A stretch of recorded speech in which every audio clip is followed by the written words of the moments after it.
أعلن نادي الوداد الرياضي اليوم الأربعاء عن تأجيل عقد الجمع العام غير العادي المقرر إقامته بأحد فنادق الدار البيضاء بسبب عدم اكتمال النصاب القانوني لحضور المنخرطين.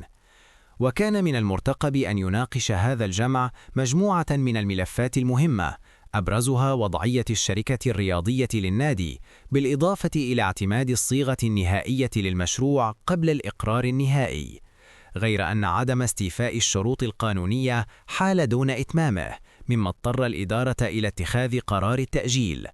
وقال المكتب المديري للوداد الرياضي برئاسة هشام أيتمنة أنه سيتم تحديد موعد جديد لعقد الجمع العام غير العادي في أقرب وقت ممكن، مع التأكيد على ضرورة استكمال النصاب القانوني لضمان اتخاذ قرارات سليمة وقانونية.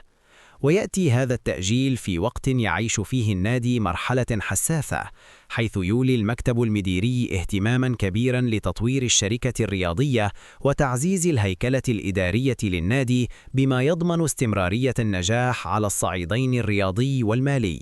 من جهته، عبر عدد من المنخرطين عن أسفهم للتأجيل، معتبرين أنه كان فرصة لمناقشة ملفات استراتيجية حاسمة، ودعوا الإدارة إلى تحديد موعد قريب لتجنب أي تأثير سلبي على سير النادي ومستقبله. يذكر أن الوداد الرياضي أحد أبرز الأندية المغربية، يواصل العمل على تحسين بنيته الإدارية والمالية، بما يواكب الطموحات الوطنية والمنافسة القارية، خصوصاً بعد مشاركاته الأخيرة في البطولات الإفريقية والمحلية.